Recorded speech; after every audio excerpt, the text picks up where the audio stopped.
तुम्ही पाहत आहात नागरिक वार्ता न्यूज चॅनल, नागरिकांच्या समस्यांना भिडणारा बुलंद एल्गार।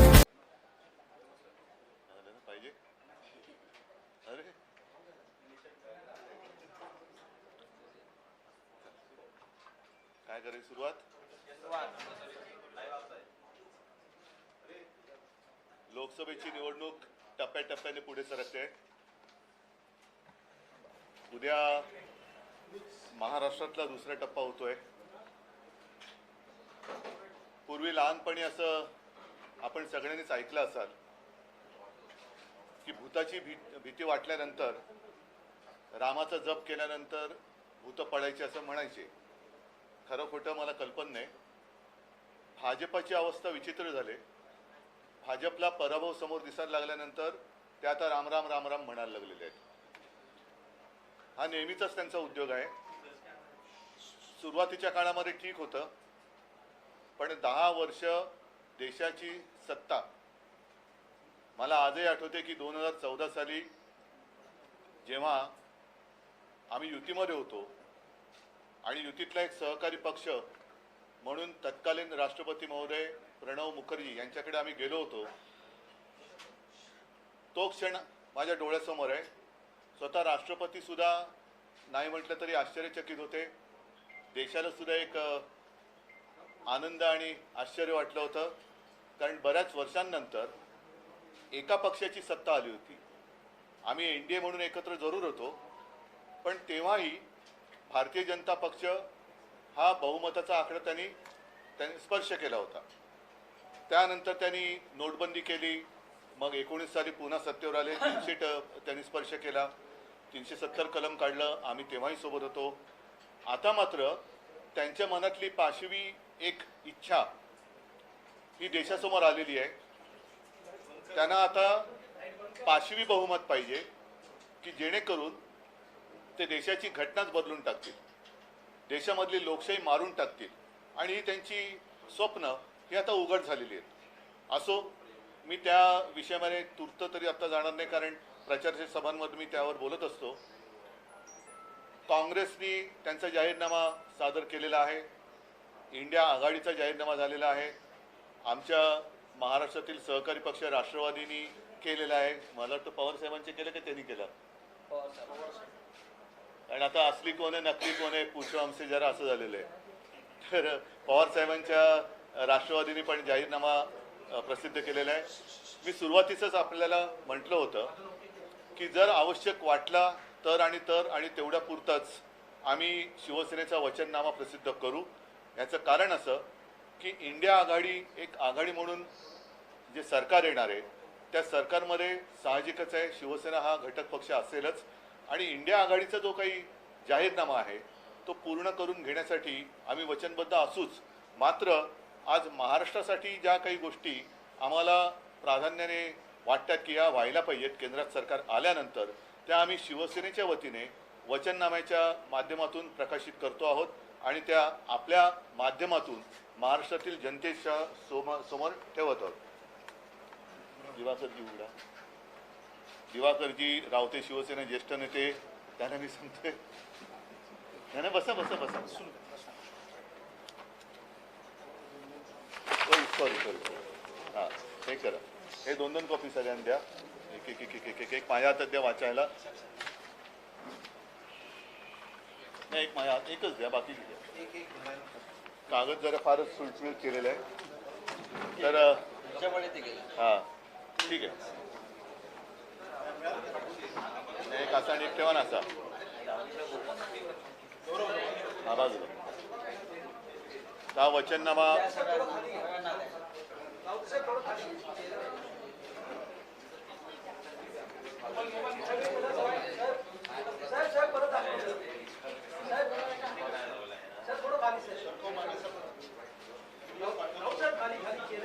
अरे थांबा रे, आता आम्हाला बोलू द्या जरा। या वचननाम्याच्या सुरुवातीला शिवसेना, मी आता उद्धव बाळासाहेब ठाकरे असं वेगळं म्हणण्याचं कारण नाही, कारण दुसरी ती एसंशी अशी काहीतरी शिवसेना आहे, बरोबर ना? एक आहे ती एसंशी अशी शिवसेना, त्या एसंशी शिवसेनेबद्दल मी बोलत नाही, मिंदे सेनेबद्दल बोलत नाही. एसनशी सेना जर शिल्लक असेल तर त्यांचा जाहीरनामा ते देतील. पण मी शिवसेनेच्या वतीने एक जनतेला विनंती केली की आपले आशीर्वाद असू द्या आणि आशीर्वाद कशासाठी असू द्या त्याच्याबद्दल आम्ही एक थोडक्यामध्ये त्याचं विवेचन केलेलं आहे. आणि नंतर मात्र जे वचननाम्यातले ठळक मुद्दे आहेत ते मी आपल्यासमोर मांडू इच्छितो.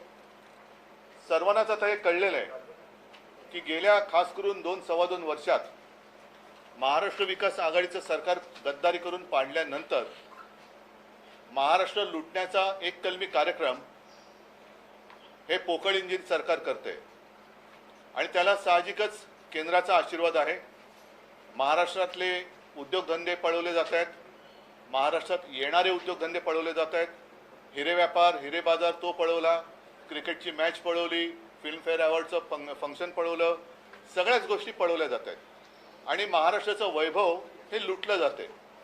हे महाराष्ट्राचं वैभव लुटलं जाते. ती लूट इंडिया आघाडीचं सरकार आल्यानंतर आम्ही पहिल्या प्रथम थांबू आणि महाराष्ट्राचं जे वैभव वाढत होतं महाविकास आघाडीच्या काळात ते त्यापेक्षा जास्त पटीने, कारण तेव्हाचं सरकार, केंद्र सरकार, मोदी सरकार हे महाविकास आघाडीच्या सरकारला महाराष्ट्राच्या विकासासाठी काहीही मदत करत नव्हतं. आता इंडिया आघाडीचं सरकार देशामध्ये येईल, साहजिकच आहे. येत्या काही महिन्यांमध्ये विधानसभेच्या निवडणुका झाल्यानंतर महाविकास आघाडीचं सरकार राज्यात सुद्धा येईल आणि दोन्हीकडे आमच्या आघाडीची सरकार आल्यानंतर जो काही एक खड्डा या मोदी सरकारने महाराष्ट्रामध्ये पाडलेला आहे तो भरून काढून अधिक जोमाने आम्ही महाराष्ट्राचं वैभव पुन्हा एकदा प्राप्त करून देऊ. आणि त्याच्यामध्ये जसं एक आर्थिक केंद्र हे मुंबईला येणार होतं, गिफ्ट सिटी मुंबईला येणार होती, ती पळून नेली गुजरातला. ठीक आहे, आम्ही गुजरातचं काय ओरवडून घेणार नाही. अगदी इंडिया आघाडीचं सरकार आल्यानंतर देखील प्रत्येक राज्याचा आम्ही मान सन्मान ठेवू. गुजरातच्या हक्काचं गुजरातला जरूर देऊ. उत्तर प्रदेश, बिहार, कर्नाटका, हिमाचल प्रदेश, आसाम जी राज्य आहेत त्या सगळ्या राज्यांचा आदर ठेवून त्यांना जे जे आवश्यक असेल ते सगळं आम्ही त्यांना देऊच. त्याच्याबद्दल काही वादच नाही आहे. पण वित्तीय केंद्र हे नव्याने आम्ही आमच्या महाराष्ट्रामध्ये उभं करू की जेणेकरून अनेक रोजगाराच्या संध्या उपलब्ध होतील. सुशिक्षित जे आता तरुण रोजगाराविना आहेत, युवती आहेत, त्यांना रोजगाराची संधी उपलब्ध होईल. शहरांमध्ये रोजगाराची संधी उपलब्ध करत असताना ग्रामीण भागामध्ये सुद्धा अनेक तरुण असे आहेत की जे शिकले सवरलेत पण तिथे नोकरीची संधी नाही आहे, म्हणून त्यांना स्थलांतर करावं लागते. आपल्याच राज्यातही करावं लागते आणि काही ठिकाणी परराज्यात सुद्धा करावं लागते. अनेक वेळेला माध्यमातून बातम्या येतात की चांगले सुशिक्षित तरुण, मी तरुण म्हणतो मी त्याच्यामध्ये तरुणी देखील आल्या, देश सोडून पण जात आहेत. तर त्यांना तिथल्या तिथे स्वतःच्या जिल्ह्यातच गावातच रोजगार कसा निर्माण करता येईल याच्यावरती सुद्धा आम्ही अधिक लक्ष देणार आहोत. करोनाचं संकट हाताळत असताना एक गोष्ट प्राधान्याने आढळली ती म्हणजे आपल्या आरोग्य सुविधांमध्ये असलेली उणीव. जिल्हा रुग्णालय जे आहेत त्या जिल्हा रुग्णालयांमध्ये काही ठिकाणी जरूर झाले असतील, पण प्रत्येक जिल्हा रुग्णालयात अत्याधुनिक जी काही उपकरणं आहेत ती उपकरणं आणून ती सगळी जिल्हा रुग्णालयं अद्ययावत करण्यात येतील. ग्रामीण भागामध्ये ज्याला आपण प्राथमिक उपचार केंद्र म्हणतो, माझ्या असं लक्षात आलं की काही प्राथमिक उपचार केंद्रामध्ये ज्याला PSC म्हणतो तिकडे थर्मामीटर्स पण नाही आहेत, नर्सेस नाही आहेत, डॉक्टर्स नाही आहेत. मधल्या काळामध्ये तर आपण पाहिलं असाल की नांदेड, नागपूर, अगदी ठाण्यामध्ये सुद्धा औषधाविना रुग्णांचे मृत्यू झाले. तर अशी कुठेही आम्ही कमतरता ठेवणार नाही. सगळीकडे व्यवस्थित आरोग्य यंत्रणा ही अद्ययावत केली जाईल, राबवली जाईल. त्याच्यानंतर शेतकऱ्यांच्या बाबतीमध्ये अत्यंत महत्त्वाचा प्रश्न, इंडिया आघाडीचं सरकार आल्यानंतर त्या वचननाम्यात आहेच की शेतकऱ्यांना कर्जमुक्त केलं जाईल. महाराष्ट्रामध्ये आम्ही केवळ कर्जमुक्त करून नाही थांबणार. इंडिया आघाडीचं सरकार आल्यानंतर केंद्राच्या माध्यमातून ती यंत्रणा राबवली, कर्जमुक्तीची हे होईलच. पण शेतकऱ्यांना जो पीक विमा मिळतो त्या पीक विम्याचे निकष हे कंपन्यांनी ठरवलेले आहेत आणि ते निकष एवढे विचित्र आहेत. एक तर नुकसान झालेलं असतं आणि या कंपन्यांच्या वाऱ्या करून शेतकरी थकून जातो आणि नको ती नुकसान भरपाई ह्या परिस्थितीत तो येतो. तर हे निकष बदलले जातील आणि शेतकऱ्यांना त्यांची जी काही योग्य ती नुकसान भरपाई आहे ती मिळालीच पाहिजे याच्यावरती केंद्राचं आणि सरकारचं लक्ष असेल. दुसरी गोष्ट अशी की सध्या एका योजनेचा गवगवा केला जातो, ती काय सन्मान योजना. शेतकऱ्यांनीच मला ते एक सांगितलं होतं की अहो साहेब, आमच्या अगदी खतं आहेत, बी बियाणं आहेत, इतर जी काही उपकरणं आहेत, अवजारं आहेत, ट्रॅक्टर आहे, वीज पंप आहे, ह्या अनेक गोष्टींवरती GSTच्या माध्यमातून केंद्र सरकार आमच्याकडनं पैसा घेतं आणि आम्हाला फक्त 6,000 रुपये वर्षाला देतं. तर ही जी काही लूट आहे ती थांबवण्यासाठी आम्ही तर असा विचार करतो आणि त्याच्यासाठी आम्ही आग्रही राहूच की शेतकऱ्याला लागणारी सगळी जी काही अत्यावश्यक गोष्टी आहेत, मग त्याच्यात खतं आली, बी बियाणं आली आणि बाकी काही गोष्टी, हे GST मुक्त करू. म्हणजे त्याच्यावरती GST आम्ही लावणार नाही की जेणेकरून शेतकऱ्याचं उत्पन्न दुप्पट करण्याचं एक खोटं आश्वासन मोदी सरकारने दिलं होतं. उत्पन्न दुप्पट झालंच नाही, पण उत्पादन खर्च हा दुपटीपेक्षा जास्त झाला. पुन्हा हमीभाव मिळत नाही. तर हमीभाव आम्ही स्वामीनाथन आयोगाच्या शिफारशीप्रमाणे तर देऊच, पण GST रद्द करू त्या शेतकऱ्याच्या सगळ्या उपकरणांवरचा. आणि अनेकदा असंही होतं की कापूस पिकवलाय, सोयाबीन पिकवलंय, डाळी आहेत, आणखीन काही आहेत, तो साठवून ठेवण्यासाठी शेतकऱ्याकडे जागा नसते. आम्ही शेतकऱ्यांना गोदामं बांधून देऊ, जिथे आवश्यक असेल तिकडे शीतगृह देऊ की जेणेकरून जोपर्यंत तो माल त्याचा विकला जात नाही तोपर्यंत त्याला त्याच्या घरामध्ये ठेवायला जर जागा नसेल तर तिकडे तो त्याच्या नावानेच तो ठेवू शकतो आणि जेव्हा जरूर वाटेल तेव्हा तो बाजारात तो आणू शकतो. सर्वांना माहिती आहे की मी मुख्यमंत्री असताना एक वेगळी कल्पना राबवण्याचा प्रयत्न केला. ज्याला मार्केट आहे तेच उत्पादन काढायचं, तेच पीक घ्यायचं, म्हणजे जे विकेल ते पिकेल. आणि त्याच्यासाठी माझी एक कल्पना होती, कृषी खात्यामध्येच एक रिसर्च म्हणजे सर्वे करणारं केंद्र स्थापन करायचं की जगभरामध्ये पुढच्या वर्षी कशाला भाव आहे, कशाला डिमांड आहे, देशभरामध्ये कोणत्या पिकाला उद्या मागणी असणार आहे आणि तसं शेतकऱ्याला एक मार्गदर्शन करून ते पीक घ्यायचं की जेणेकरून शेतकऱ्याला बाजारभाव नाही, हमीभाव नाही म्हणून कपाळावरती डोक्याला हात लावून बसण्याची वेळ येणार नाही. तर शेतकरी ज्याला उद्या ज्या मालाला मागणी आहे तेच पीक घेईल आणि त्याला हमखास भाव मिळेल, अशी सुद्धा आमची एक मांडणी आम्ही करणार आहोत की जेणेकरून शेतकरी हा कर्जमुक्त झाला पाहिजे. कर्जाच्या म्हणजे वडिलांचं कर्ज असतं, त्याच्यातच मुलाचा जन्म होतो, मग मुलगा मोठा होतो, त्याच्या डोक्यावरती कर्ज चढतं, मग त्याच्या मुलाच्या डोक्यावरती कर्ज, म्हणजे तो कर्जातच जन्माला येतो आणि कर्जातच त्याचं निधन होतं. बऱ्याचदा दुर्दैवाने कर्ज फेडू शकत नाही म्हणून तो आत्महत्या करून आपलं जीवन हे संपवून टाकतो. म्हणून शेतकरी हा एक केंद्रबिंदू आम्ही ठेवतो आहोत. बेकारीची समस्या आहे त्याच्याबद्दल सुद्धा मी सांगितलं की उद्योग स्नेही असं वातावरण राज्यामध्ये जे सध्या नाही आहे, आमच्या काळात होतं. अनेक MOUs आम्ही केले होते, काही प्रमाणात गुंतवणूक प्रत्यक्षात आली पण होती. हे गद्दारांचं सरकार आल्यानंतर ही गुंतवणूक थांबली किंवा ती पळवली गेली. तर परत एकदा उद्योगस्नेही वातावरण निर्माण करू. जास्त परवानग्यांची कटकट ही उद्योजकाला लागता कामा नये आणि त्याच बरोबरीने आम्ही पर्यावरण स्नेही हे उद्योग आणू. पर्यावरण स्नेही म्हणजे अनेकदा आपण पाहिलं असाल की काही प्रकल्पावरनं मोठमोठी आंदोलनं होतात. जसं जैतापूर होतं, आता मध्ये नाणार झालं, आता बारसू आहे, मग वाढवण बंदर आहे. असे विनाशकारी प्रकल्प हे आम्ही राज्यात यायला देणार नाही, जेणेकरून पर्यावरणाचा किंवा लोकांच्या आरोग्यावरती दुष्परिणाम होईल असा कोणताही प्रकल्प आम्ही राज्यात येऊ देणार नाही. आणि सगळ्यात महत्त्वाचं म्हणजे की ह्या परवानग्यांमध्ये घटनेनुसार जी एक संघराज्य पद्धती आपल्या देशाने अवलंबली आहे. मी मागेही बोललो होतो की संघराज्य याचा अर्थ की केंद्र आणि राज्य यांना एक समान अधिकार आहेत घटनेमध्ये.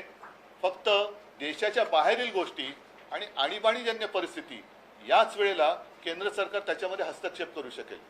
आता सध्या जे एकाधिकारशाही चाललेली आहे, सगळं काही एका हातामध्ये, ही एकाधिकारशाही आम्ही मोडून काढू आणि स्थानिक स्वायत्त स्वराज्य संस्था आहेत, राज्य आहेत, महापालिका वगैरे सगळ्या त्याच्यात आल्या, त्यांच्यामध्ये सत्तेचं विकेंद्रीकरण करू. म्हणजे प्रत्येकाला त्यांचे जे काही अधिकार आहेत, कारण प्रत्येक ठिकाणी लोकप्रतिनिधी असतात, त्या लोकप्रतिनिधींना काही अधिकारच ठेवले नाही आणि सगळं काही मी आणि मीच असं होणार असेल तर ती हुकुमशाही असेल आणि ती हुकुमशाही मोडून काढण्यासाठी आम्ही या सत्तेचं विकेंद्रीकरण करू. त्याच्यानंतर आणखीन एक महत्त्वाचा प्रश्न तो म्हणजे सध्या कर दहशतवाद चाललेला आहे. वाटेल त्याच्यावरती धाडी तर पडतायत, राजकारण्यांवरती तर टाकतातच आहेत, पण व्यापाऱ्यांवरती पडतायत. त्याच्यामध्ये छोटे मोठे व्यापारी, उद्योजक सगळेच हे बेजार झालेले आहेत. तर हा कर दहशतवाद जो आहे तो आम्ही थांबू. GST मध्ये ज्या काही त्रासदायक अटीतटी शर्ती आहेत त्या आर्थिक सल्लागारांशी सल्ला मसलत करून, म्हणजे मध्यंतरी मी वाचलं होतं की ही मूळ सूचना ज्या विजय केळकर यांनी दिली होती त्यांचाच एक लेख आला होता. विजय केळकर हे आपल्या महाराष्ट्रात मधलेच आहेत, त्यांच्याशी पण सल्ला मसलत करू. आणखीन काही आर्थिक सल्लागार आहेत त्यांच्याबरोबर सल्ला मसलत करू आणि यातल्या त्रासदायक ज्या काही अटीतटी असतील त्या आम्ही पूर्णपणे काढून टाकू. एक आयुष्य सुखाने आणि समाधानाने आनंदाने जगता यावं या दृष्टीने आमचं इंडिया आघाडीचं सरकार हे कामकाज करेल.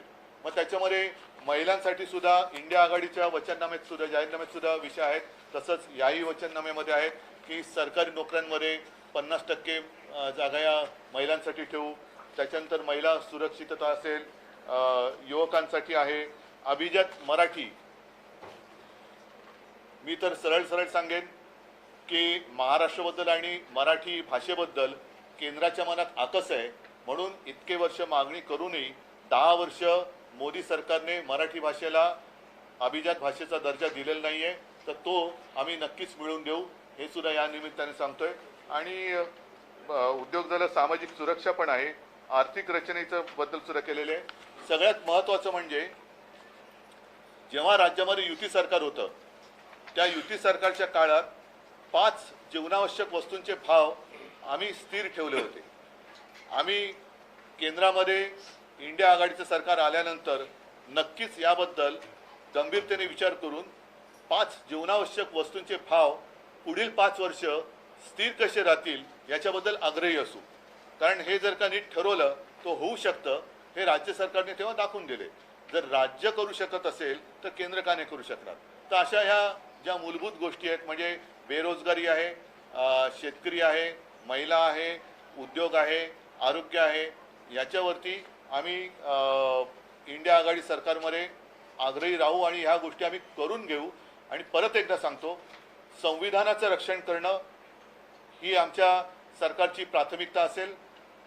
त्याचप्रमाणे महाराष्ट्रामध्ये महाराष्ट्राचं लुटलं जाणारं वैभव, ही लूट थांबवून मराठी अस्मिता, तिचा एक नाही म्हटलं तरी मी दरारा हा शब्द किती कोणाला परवडेल कल्पना नाही, पण त्या मराठी भाषेचं, महाराष्ट्राचं वैभव आणि महत्त्व हे देशासाठी काय आहे हे आम्ही दाखवून देऊ. महाविकास आघाडीच्या 3 प्रमुख पक्षांनी 3 वेगवेगळे वचननामे असे जाहीरनामे ते प्रसिद्ध केलेले आहेत. मग महाविकास आघाडीमध्ये एकत्र एकजूट नाही आहे का? जाहीरनामा एक प्रसिद्ध करता का नाही महाविकास आघाडी? प्रत्येक जण प्रत्येकाचा वेगळा पक्ष आहे. आम्ही आघाडी केली म्हणजे पक्ष एकमेकात विलीन नाही केलेले. ज्या वेळेला आम्ही शिवसेना आणि भारतीय जनता पक्षाची युती होती त्याही वेळेला भाजपचा एक जाहीरनामा किंवा थापानामा वेगळा होता आणि आमचा वचननामा हा वेगळा होता. बसा ना खुर्ची. जातीय जनगणना संदर्भातला जो उल्लेख आहे तो त्याच्यामध्ये नाही. शरद पवार मी तुम्हाला हेच सांगितलं की सगळ्यांमध्ये सगळे विषय हे प्रत्येकाने मग फक्त कव्हर बदलून छापलं असतं तर काय झालं असतं. आम्हाला ज्या काही गोष्टी अशा वाटल्या, ज्या महाराष्ट्राच्या दृष्टीने महत्त्वाच्या आहेत, याच्यामध्ये आरक्षणाच्या बाबतीत आम्ही म्हटलेलं आहे की 50% आरक्षण 50%च्या वरती जायचं असेल तर लोकसभेमध्ये ते मंजूर करावं लागतं. खरं म्हटलं तर आज बहुमत गेले 10 वर्ष मोदी सरकारकडे होतं आणि सगळ्यांनी त्यांना पाठिंबा दिला असता, पण दिल्ली सरकारचे अधिकार काढून घेण्यासाठी मोदी सरकारने कोर्टाच्या निर्णयाच्या विरोधात जाऊन ते मंजूर करून घेतलं. तसं आरक्षणाच्या बाबतीत त्यांनी जर का हा प्रस्ताव आणला असता तर आम्ही आमचा पाठिंबा दिला असता. त्याच्यामुळे मला असं वाटतं की काँग्रेसचा एक जाहीरनामा आहे, इंडिया आघाडी म्हणून आहे, प्रत्येक प्रादेशिक पक्षाचा एक जाहीरनामा आहे, तसाच आमचा सुद्धा आहे. आणि इतर गोष्टींना आता जसं ते धार्मिक मुद्द्यावरून आम्हाला शिकवत आहेत, आम्ही जय भवानी हा शब्द मी म्हटलं मी काढणार नाही, पण भाजप मात्र आता पराभवाच्या भीतीने राम राम राम राम करायला लागलेला आहे. मला असं वाटतं त्यांचं आम्ही जातो आमच्या गावा आमचा राम राम घ्यावा ही परिस्थिती आलेली आहे, म्हणून त्यांना ते करू द्या. सर, काँग्रेसचा आणि जो राष्ट्रवादी शरद पवारांचा जो जाहीरनामा आहे त्याच्यामध्ये त्यांनी युवकांना किती रोजगार देणार तसा आकडा दिला की 30 लाख युवकांना 10 लाख युवकांना. तुमच्या जाहीरनाम्यामध्ये आकडा नाही.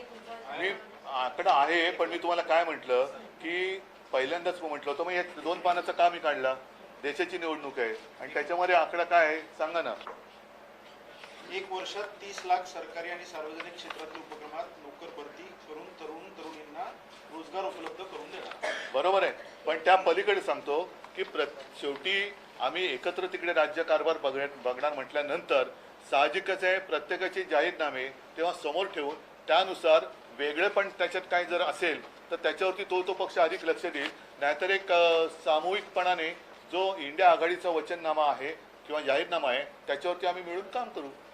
महिलांसंदर्भात आपण सुरक्षेसंदर्भात देखील या जाहीरनाम्यात म्हटलेलं आहे की HIT चॅट बोर्डसारख्या अत्याधुनिक तंत्रज्ञानाचा वापर केला जातो. तो नेमका कसा असणार आहे तुम्ही मत द्या ना मग सांगतो. सर, याच्यामध्ये एक म्हटलं की मराठी भाषेला अभिजात दर्जा देण्याचा प्रयत्न जो आहे तो देखील केला जाईल. हा मुद्दा जो आहे तो गेल्या अनेक वर्षापासून आहे आणि आम्हाला असं वाटलं होतं की जेव्हा आम्ही 2014 आणि 2019ला यांना पाठिंबा देऊन आमची जी आता फसगत झाल्याचं लक्षात आलंय, आम्हाला असं वाटलं होतं की आम्ही पाठिंबा दिल्यानंतर मोदी सरकार ते करेल, पण मोदी सरकारच्या मनात महाराष्ट्राबद्दल आणि मराठी भाषेबद्दल आणि भवानी मातेबद्दल सुद्धा आकस आहे हे आता दिसतंय. कारण मोदीजी इतर सगळ्या मंदिरात गेलेत पण अजून मला नाही वाटत तुळजाभवानीच्या मंदिरात कधी गेलेत. मी राम मंदिरात का गेलो नाही हे अमितच्या जाहीर सभेत विचारतात, तर मी आज जाहीरपणे विचारतोय मोदीजी किंवा शहा हे अजून माझ्या तुळजाभवानी मातेच्या मंदिरात का गेले नाही हा महाराष्ट्राच्या मनातील प्रश्न आहे. आणि मग त्यांनी मला प्रश्न विचारावा.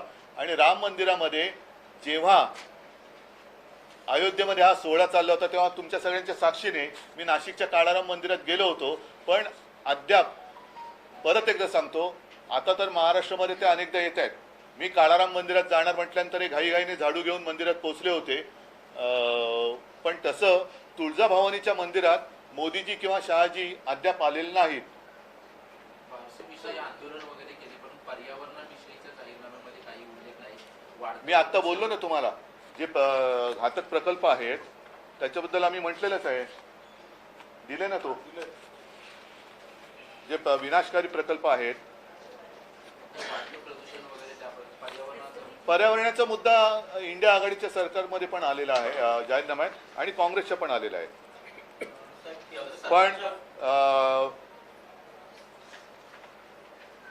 पर्यावरणाला घातक ठरणारे व विनाशकारी प्रकल्प म्हणून जनतेच्या मनात भीती निर्माण करणारे प्रकल्प नाकारण्याचा अधिकार राज्य सरकारला मिळवून देऊ. आणि आम्ही परत एकदा जाहीर सांगतो की बारसू रिफायनरी असेल किंवा वाढवण बंदर आहे, जैतापूर बारसू, हा विनाशकारी प्रकल्प उदाहरणार्थ जैतापूर बारसू वाढवण यासारखे पर्यावरण आणि जनजीवनास घातक ठरणारे प्रकल्प आम्ही महाराष्ट्रात येऊ देणार नाही. सर, यापूर्वी आपण अनेकदा सैनिकांबद्दल उल्लेख केलेला आहे, सैनिकांच्या बद्दल उल्लेख केलेला आहे. आपली शिवसेनेची अग्निवीर या योजनेबद्दलची नेमकी त्याच्यात काँग्रेस आणि इंडिया आघाडीच्या जाहीरनाम्यात दिलेलं आहे. त्याच्यामुळे मी त्याने दिल्या त्या गोष्टी सगळ्या रिपीट नाही केल्या ज्या मला असं वाटलं की महाराष्ट्राच्या दृष्टीने महत्त्वाच्या आहेत त्या, म्हणून तर हा एवढा पातळ आम्ही जाहीरनामा ठेवलेला आहे. उगाच आगडबंब घेऊन उशाची घेऊन झोपण्यासाठी तो केलेला नाहीये. केंद्र सरकारच्या नवीन नोकऱ्या निर्माण होणार, केंद्र सरकारच्या ज्या नवीन नोकऱ्या निर्माण होणार त्यामध्ये 50% महिलांसाठी राखीव नोकऱ्या त्याचा एक वेगळा परिणाम होऊ शकतो.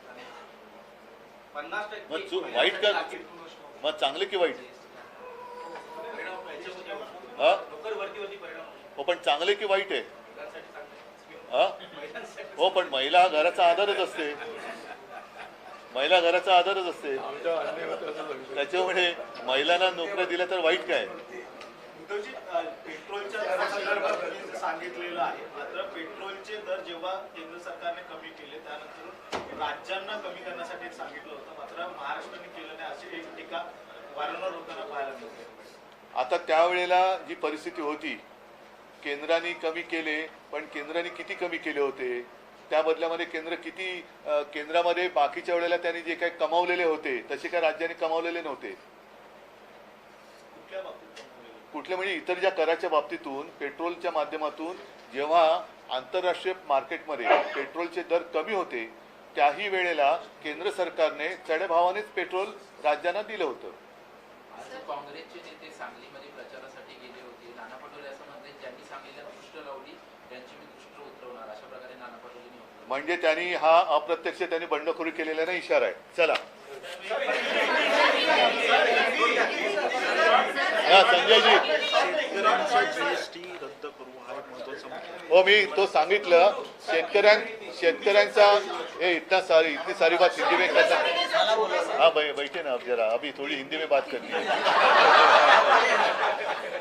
ऐका शेतकऱ्यांसाठी जे मी पुन्हा एकदा त्याचा पुनरुच्चार करतो की शेतकऱ्यांना जीएसटीच्या माध्यमातून जी पिळवणूक होते आणि उपकार केल्यासारखं त्यांना 6,000 रुपये दिले जातात, तर ही शेतकऱ्यांची जीएसटीच्या माध्यमातून होणारी पिळवणूक आम्ही थांबवू. सर, सांगलीच्या जागेवरून विश्वजित कदम यांनी सांगितलं की मला सांगलीचा विषय जाहीरनाम्यात नाहीये. सांगलीची जागा आमचे महाविकास आघाडीचे चंद्रहार पाटील प्रचंड बहुमताने जिंकणारच.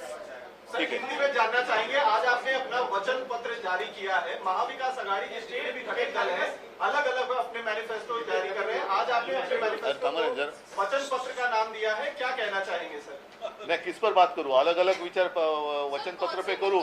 नहीं, अलग अलग आपने अपने मैनिफेस्टो में जो बातें कही जब हमारा गठबंधन भाजपा के साथ था तब भी हमारा वचन पत्र अलग ही हुआ करता था, और भाजपा का जो तला काय मराठी थापानामा जो है, हाँ और क्या कह सकता हूँ, क्योंकि सब जुमला पत्र, हाँ जुमला पत्र अच्छा नाम है.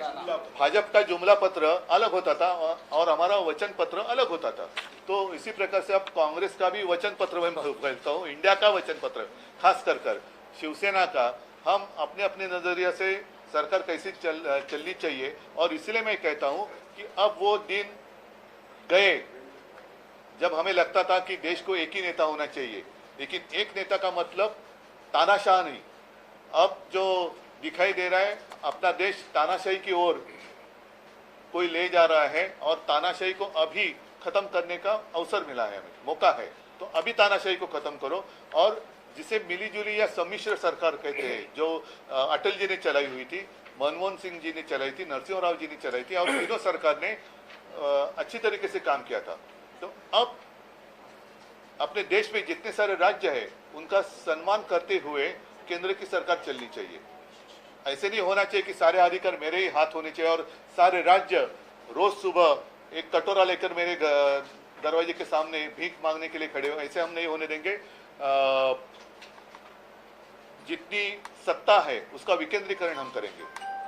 सर, ये भी है कि नौकरी को लेकर हर पार्टी अपने अपने तरीके से आंकड़े जारी कर रही है. आपके वचन पत्र में किस तरीके की नौकरी दिया जाएगा, क्या महिलाओं को प्राधान्य दिया जाएगा, क्या रहेगा, उसके बारे में बताएं. पहले एक बात मैं कहना चाहता हूँ, कृपा कर खास कर गुजराती भाई बहने हैं, वो अपना ऐसे मेरे बारे में ऐसी कोई गलतफहमी ना करे कि भाई गुजरात के खिलाफ हूँ, नहीं. लेकिन महाराष्ट्र को लूट कर जो गुजरात लेके जा रहे हैं उसको हम रोकेंगे, जरूर रोकेंगे. इसका मतलब ये नहीं है कि इंडिया सरकार आने के बाद हम गुजरात को कुछ अलग करेंगे, नहीं. गुजरात भी हमारा है और उसका जहाँ जिस पर अधिकार है तो वो तो हम देंगे. जैसे अन्य सारे राज्य है, उत्तर प्रदेश है, मध्य प्रदेश है, छत्तीसगढ़ है, आसाम है, हिमाचल, उत्तराखंड, सबका सबको हम अपना अपना अधिकार दे देंगे. अधिकार में जितनी सारी बातें आती है वो दे देंगे. लेकिन महाराष्ट्र का छीनकर जो अब लेके जा रहे हैं उसको तो हम रोकेंगे. और महाराष्ट्र की जितनी सारी बातें, जैसे आने वाले उद्योग, और जहाँ जो उद्योग यहाँ थे, डायमंड मार्केट था, गिफ्ट सिटी या वित्तीय केंद्र था, वो सारा यहाँ से वो चुरा कर लेके गए. जैसे शिवसेना चुराने की कोशिश की, वैसे ये उद्योग चुरा रहे हैं. तो वो हम नहीं होने देंगे। और फिर से हम यहाँ अलग एक इकोनॉमिकल सेंटर जहाँ रोजी रोटी मिलेगी लोगों को, वैसा हम यहाँ शुरू करेंगे। सर, सर, एक तरफ जीएसटी को लेकर भी आपने विरोध जताया, अपने वचन पत्र में भी कहा और मराठी में भी आप जीएसटी के खिलाफ काफी आक्रामक हुए हैं। विरोध करने की वजह क्या है? विरोध मैं जीएसटी को नहीं कर रहा हूं, लेकिन जो टैक्स टेररिज्म है, टैक्स टेररिज्म वो बढ़ गया है। किसी के भी ऊपर रेट डाले जा रहे हैं। अपने जो उद्योगपति है वो काफी परेशान है और काफी सारा उद्योग वो यहाँ से बाहर शिफ्ट करने की अब सोच रहे। कुछ लोगों ने तो शिफ्ट किया। छोटे बड़े जो व्यापारी है उनके ऊपर भी जरा भी कुछ कमी आ गई तो सीधा उठाकर उनको जेल में डाला जाता है। तो जीएसटी में हम रिफॉर्म करेंगे, जीएसटी में रिफॉर्म करेंगे और सारा पैसा जो डायरेक्ट केंद्र के हाथ में जा रहा है वो गलत बात है। अपने अपने राज्यों का हिस्सा मिलना ही चाहिए। जैसे मैंने कहा कि आज शायद मुंबई देश की आर्थिक राजधानी है या नहीं है पता नहीं चल रहा है। एक जमाना तो था कि पूरे देश में जितना टैक्स केंद्र सरकार कलेक्ट करती थी अलग अलग कर के माध्यम से, उसमें अकेली मुंबई 35 से भी ज़्यादा % टैक्स दिया करती थी। बाकी जो महाराष्ट्र है वो 6-7% देता था, मतलब 40% से ज़्यादा टैक्स अकेले मुंबई और महाराष्ट्र देती थी। लेकिन उसके सामने महाराष्ट्र को जो मिलता है, मतलब 1 रुपया महाराष्ट्र ने दिया तो शायद 8 पैसा वापस मिलता है। तो ये तो हम नहीं होने देंगे। महाराष्ट्र को अधिक हिस्सा मिलना चाहिए। महाराष्ट्र में भी लोग हैं, लोग रहते हैं और जहाँ से ज्यादा टैक्स आपको मिलता है उसको आप मजबूत करो। सर, एक सर, तरफ युवा को रोजगार देताना स्थानिक सर, एक तरफ भवानी शब्द को जो है वो एक तरफ भवानी शब्द को आक्षेप लिया है, लेकिन आपने अपनी महिलाओं की योजना को महालक्ष्मी नाम दिया है। तो फिर इन पर तो मैं क्या आक्षेप गलत कर रहा हूँ? मैंने क्या गलत किया है? एक बात मैं इसमें बताना चाहूंगा, क्योंकि हिंदी में बात करते हुए मुद्दा छूटना नहीं चाहिए। खास कर किसानों की स्थिति बहुत ही गंभीर है और किसान अलग अलग तरीके से, मतलब उनको जो फर्टिलाइजर लगता है या बाकी ट्रैक्टर है, ट्रैक्टर के ऊपर जो वो लोन लेते हैं उसका इंटरेस्ट रेट ज़्यादा है और बाकी और सारी ऐसी बातें, जीएसटी लगता है, पंप लेना है, कुछ भी लेना है, सिंपल चीज आहे, ज्याला शेततळ म्हणतो त्याच्यावरती जे कवर टाकावं लगता प्लास्टिक, उसके ऊपर जीएसटी है। ऐसे बहुत सारी चीज़ों पर जीएसटी लिया जाता है और उसके सामने किसान को सिर्फ 6,000 रुपये दिए जाते। तो ये तो अन्याय है। तो हम किसानों को जो जरूरी चीज़ें हैं कि खेती के लिए, उसके ऊपर लगा हुआ जीएसटी निकालेंगे। कर्नाटक की सरकार ने जो है सर ओबीसी के हिस्से का जो आरक्षण था वो लेकर मुसलमानों को दे दिया गया है, ओबीसी के साथ अन्याय कर रही है कांग्रेस, ऐसा प्रधानमंत्री नरेंद्र मोदी ने आज भाषण दिया है। आप इस पर देखो, मोदी जी एक मैंने कहा ना, बचपन में कहते थे कि अगर कहीं पर भूत दिखाई जाए, देखा तो नहीं मैंने कभी, लेकिन ऐसे लगा तो राम राम राम राम राम राम बोलो। तो अभी बीजेपी को सामने डिफीट दिखाई दे रहा है, वो हारने वाले हैं, इसलिए अभी राम राम राम राम राम राम करने वाले। तो कुछ भी मुद्दा उछल रहे हैं, वो प्रधानमंत्री एक अपना एक गरिमा होती है और एक लेवल होती है, उसको छोड़कर बातें कर रहे हैं। जैसे उन्होंने हमारी शिवसेना को नकली सेना कहा, ये प्रधानमंत्री को शोभा नहीं देता। जिस तरीके से वो बात कर रहे हैं, कौन किस क्या खा रहा है, कौन मांस खा रहा है, कौन मच्छी खा रहा है, किसको ज़्यादा बच्चे होते हैं। अरे आप देश के प्रधानमंत्री हो, पिछले 10 साल आपने कारोबार किया है, तो 10 साल में आपने क्या दिया इस पर बात करो। तो वो नहीं कर रहे। फिर से वो दोबारा वही बात, वही रिकॉर्ड, जो एक ग्रामोफोन हुआ करता था और रिकॉर्ड अटकती थी, तो उनकी रिकॉर्ड वहीं पर अटकी है। सर वो तो कह रहे हैं कि जो कांग्रेस का मैनिफेस्टो है उसमें ये कहा गया है कि जिसके पास ज्यादा संपत्ति होगी वो संपत्ति लेकर मोदी जी ने कुछ मोदी जी ने कहीं से वो ट्रांसलेशन किया होगा तो उसमें उनको दिखाई दिया होगा, मुझे तो वो दिखाई नहीं दिया। और भाजपा क्या, कांग्रेस क्या करेगी, ये क्या करेगी, वो छोड़ो। आपने क्या किया, जैसे अभी आपने कहा कि जय भवानी शब्द पर उन्होंने आक्षेप ले लिया, लेकिन वो तो खुलेआम राम का प्रचार कर रहे हैं और आज तक कभी भवानी माता के मंदिर में भी नहीं गए हमारे। तो क्यों महाराष्ट्र में आते हो? भवानी माता का आशीर्वाद आज तक 10 साल में आपको समय नहीं मिला भवानी माता के दर्शन करने के लिए? भवानी माता का जो दर्शन 10 साल नहीं कर सकते हैं, वो महाराष्ट्र को क्या नहीं देंगे? उद्धव जी, आपने कहा की महाराष्ट्र में पर्यावरण आता बस महाविकास आघाडीच्या काळामध्ये देवेंद्र फडणवीस असतील, गिरीश महाजन असतील, आशिष शेलार आणि रवींद्र त्यांचा जाहीरनाम्यात उल्लेख नाहीये। चला, धन्यवाद। हा, जय महाराज।